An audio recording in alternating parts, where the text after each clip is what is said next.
A blade embraces its duty, as a jeweler cherishes their gems.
A blade embraces its duty, as a jeweler cherishes their gems.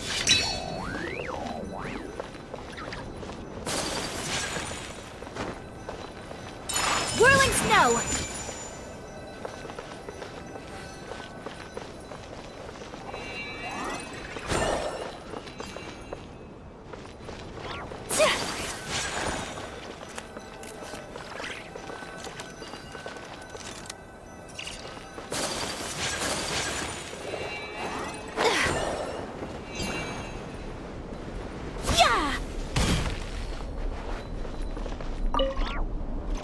If you head over there and take the mechanism on that side...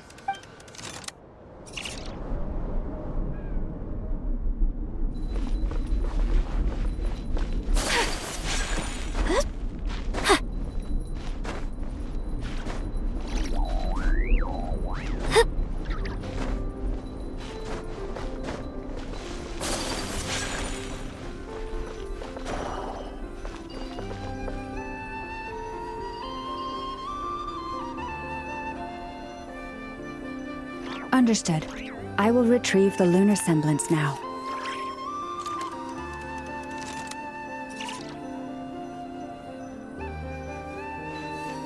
Huh? Oh. The way out has been blocked. Could you try that again?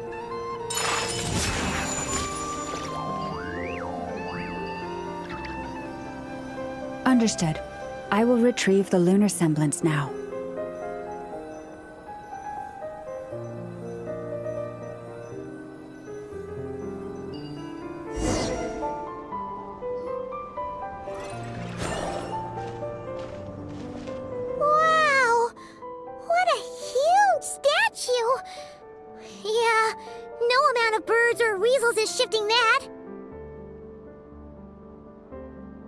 He probably couldn't even get past the mirror. So, Lauma, just how valuable is this statue anyway? In terms of Mora? Not much, I suspect. It's crudely fashioned, and the kind of stone it's carved from is found everywhere around these parts. But to the moon chanter of that era, and to the Frost Moon scions of today, it is a priceless treasure. If nothing else, I now have concrete proof of its existence. That's enough to confirm the reliability of several documents on the topic. To me, that makes this a very successful trip. Thank you for your help. I knew I had judged you correctly. The moon mirror posed no obstacle to you.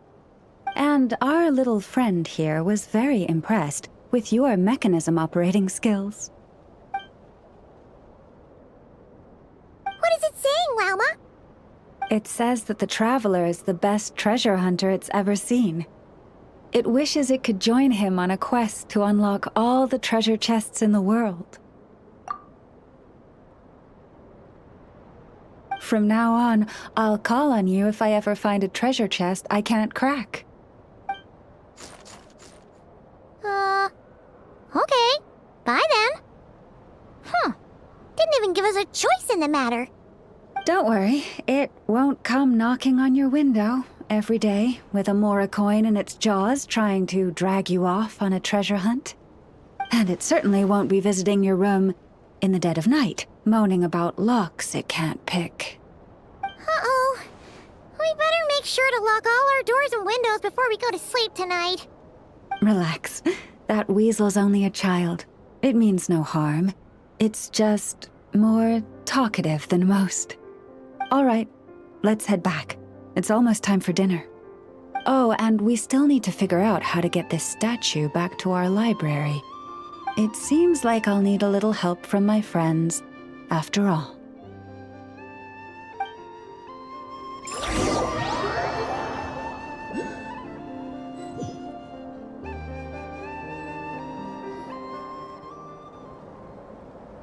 Just here will do. Oh. That all went down without much fanfare. Paimon was expecting something exciting to happen once we put it down. Well, it's just a plain old The real value lies in the stories behind it. My job is to dig those stories up. Cool. Well, it's a good thing we got it back here in one piece. Indeed. And you two have my thanks for that. Please, take these fruits and quench your thirst. I had the animals gather them in the woods. And after that, forgive me, but I have another request to make of you. I apologize if this is presumptuous of me, but I've seen how well connected you are, and I've heard of your many travels into secret and forgotten places. On your future travels, if you ever come across any texts about the Frost Moon Scions, could I borrow them and make a copy with which to enrich our library? You have my sincere gratitude on behalf of the Frost Moon Scions. Oh boy. That was some seriously tasty fruit. These animals have lived their whole lives in this forest. Naturally, they're the ones who know where to find the best fruit.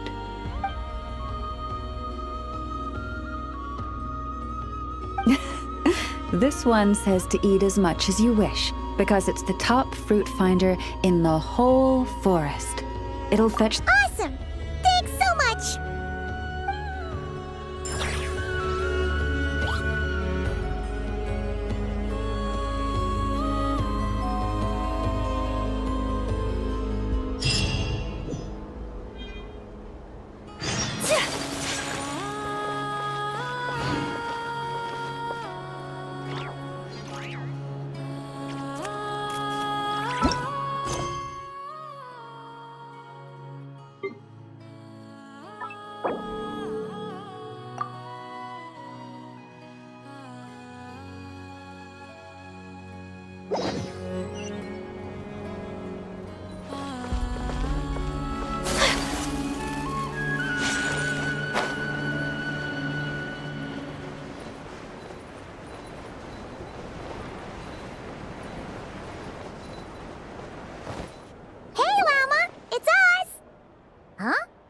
Varka?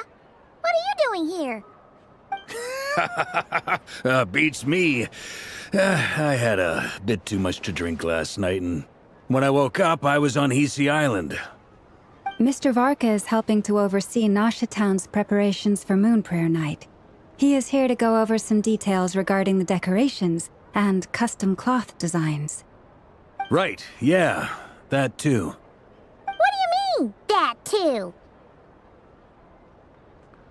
Yes. Celebrating this festival is a long-held tradition here in Nodcry.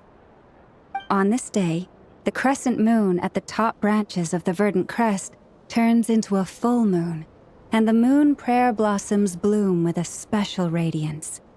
Our people take these to be blessed omens. It's an especially welcome event coming off the back of all that nasty business with Rerir. Everyone got put through the ringer recently, and now they're looking to turn their fortunes around.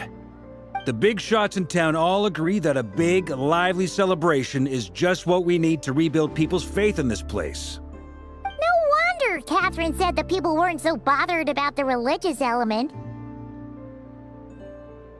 That's right. It's become more of a local custom by this point. The celebrations have little to do with whether the religious stories behind this event are true or not.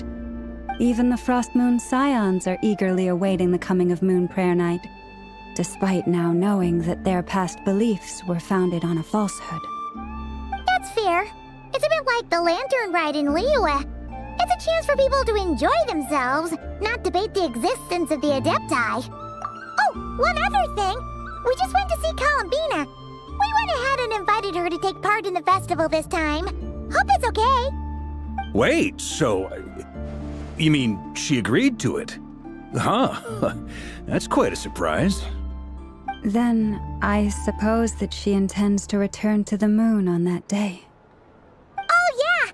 It's kind of a complicated process, but basically, it's like a slingshot. I understand. In truth, I had a feeling that she might make such a decision. Well, if Kuthar has decided to participate in the festival, we should prepare accordingly. Yeah, exactly. She was saying how it could be risky for her to show her face in public.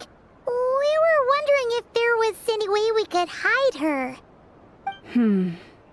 Unfortunately, the people who carved the statues did an excellent job of capturing her likeness. It will be very challenging to hide a goddess whose face everyone is so familiar with. Darn! We may have bitten off more than we can chew here. Nah, don't sweat the small stuff. We can handle that. Huh? Are you saying you have a plan? Not as such, no, but the most important thing with a festival is to keep the mood light and your spirits up. You can't go preparing for a festival with those long faces. You'll never convince anyone to enjoy themselves. The Mondstatter spirit is strong with this one. As it happens, I agree with Mr. Varka. Let's start by making our appreciation for Kuthar the beating heart of the festive atmosphere. And who knows? Once we get the ball rolling, perhaps everything will just fall into place. Hey! Did you catch that? Lama said the thing! Or close enough, at least. I'm looking forward to the Moon Prayer Night already. We have a festival in Mondstadt called Windbloom, and you can always tell which couples are celebrating it for their first time by the smiles on their faces. Big, beaming smiles like their whole face is glowing.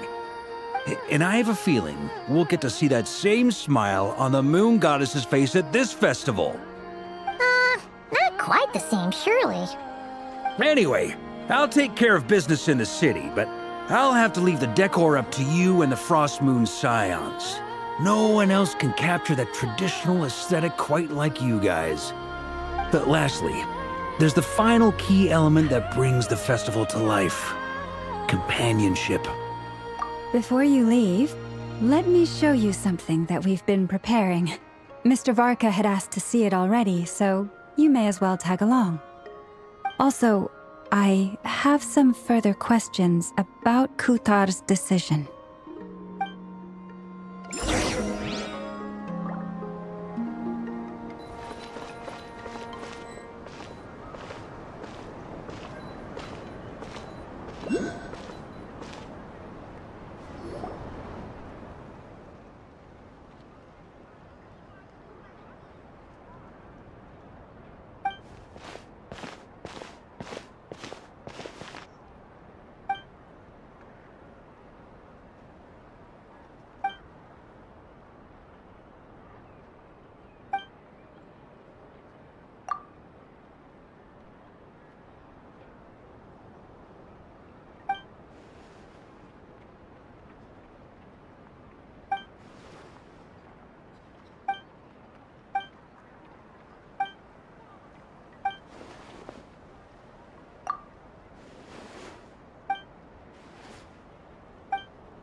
like they're having fun.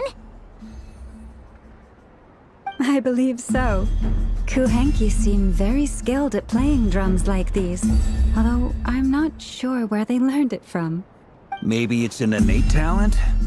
In their eyes, they're probably just playing with toys. Wanatar! You want to play too?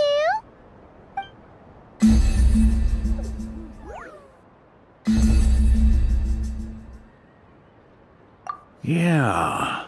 She looks more confused than anything. Maybe we can teach her next time if we get the chance.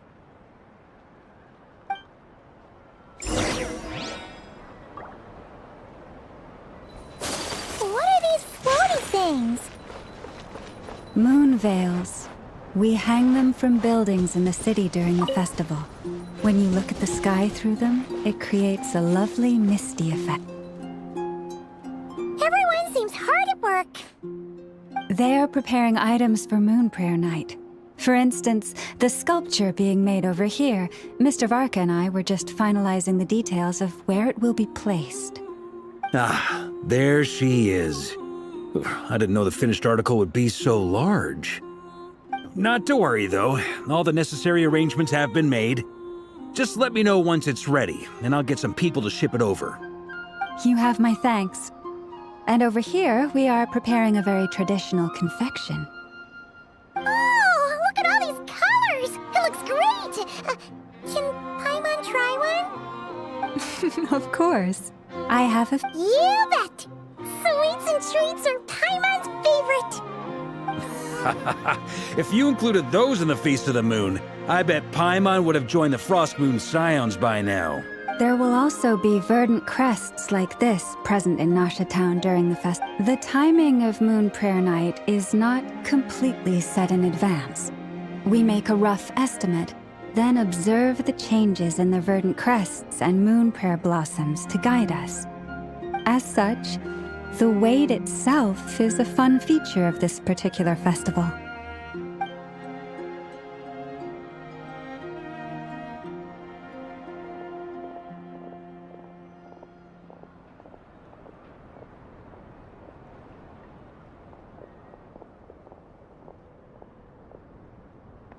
Let's talk here. To tell the truth, I am very surprised to hear that Kutar is willing to participate in the festival. I once asked her if she'd be willing to stay with the Frost Moon Scions. I could introduce her to everyone, and we could be a family to one another.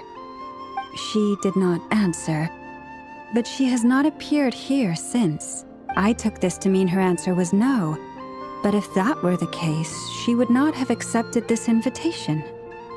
Ah, I see. But my wish was... I'm sure she believes that showing herself here might invite Fatui intervention, and as such, she does not wish to cause us trouble. But what really pains me about all this is that this is her birthplace. I think I'm qualified to weigh in here. When someone's about... Anyway, she's agreed to attend, hasn't she? All we need to do is simply respect her decision. I see your point.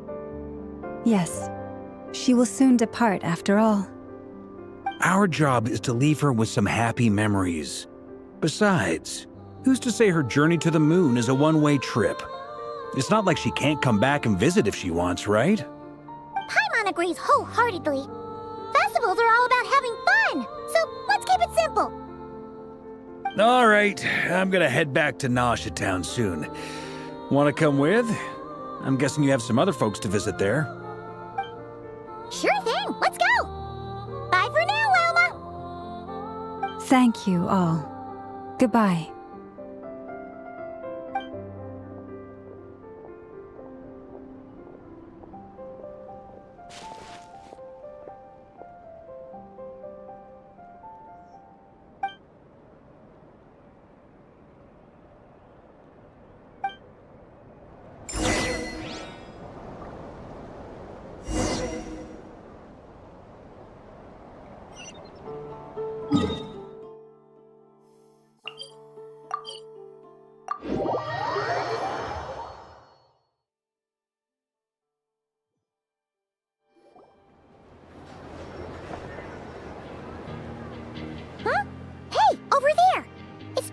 Albedo with Flints.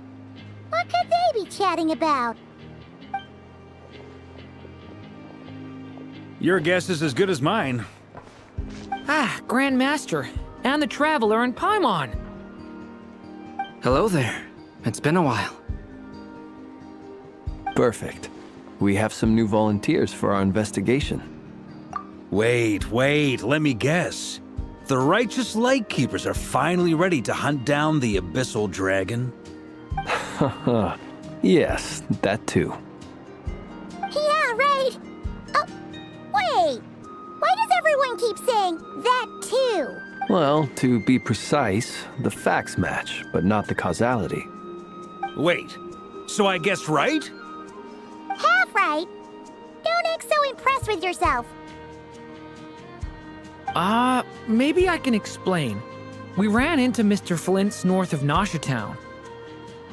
At that time, we just noticed a few abyssal creatures out in the wild, but the strange thing was, I didn't detect any traces of abyssal energy on them at all. On closer inspection, we realized that they were not real monsters, but something akin to reflections in the water, or perhaps... Huh? What do you mean? Like, you could see them but not touch them? Exactly. It was very peculiar. They roared and tried to attack us, but we could not make any physical contact with them. I think I've heard of things like that happening in Nodcry before. Yes, it's a known phenomenon.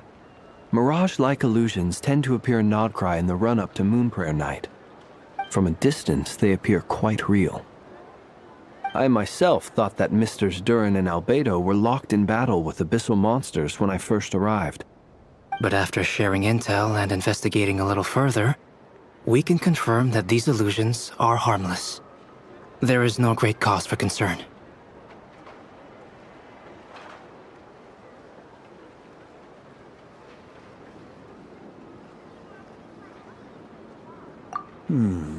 All the Mirage stories I've heard are either animals, rocks, or small houses. Abyssal monsters, though? That's a first. It's a first for me, too. So I'm planning to look into it further just to be on the safe side. I intend to inspect a few more locations. What about you two? Any plans? Alice contacted me a few days ago. She'd like me and Durin to assist her with an experiment. But we lost contact shortly after receiving the message. I'm sure that comes as no surprise to anyone familiar with her.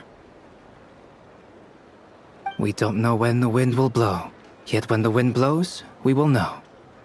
Yeah, that tracks. Okay. Well, I suggest we investigate this Mirage business in the meantime. It's piqued my curiosity, and I'm pretty sure I know someone who will already be 10 steps ahead of us. Well said. Right?